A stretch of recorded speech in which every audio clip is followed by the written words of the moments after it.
Olha.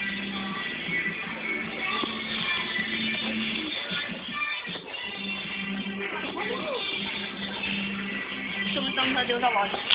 Beijo. Líder, vocês percebem, líder. A gente acabou de ser expulsa da loja. Porque a gente... Polêmica, o que você acha de ser expulsa?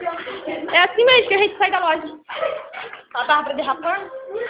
Polêmica. Como foi ser expulsa de uma loja? Ai, foi tudo. Melhor momento. A gente acabou de ser expulsa. Acho que você acabou de ser expulsa, sabe? Tô amando tudo isso. Vou repetir mais vezes. Aqui tem pessoas passando. Vem, trocou, Elisa. Tá, sim. Nada.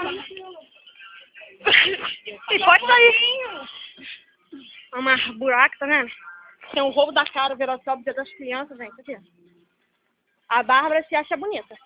Eu acho que o cara ficou assim, porque eu dei bom dia pra ele, mas tudo bem.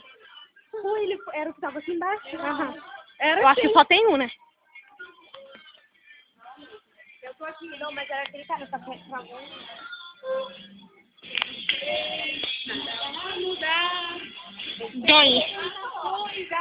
Gente, vamos se despedir, vai, beijo. Meu amor, beijo, eu te amo, Juan. Ai, meu amor é lindo. Polêmica, essa educação, dá beijo, vai. Eu também te amo. Lindo. Vou começar.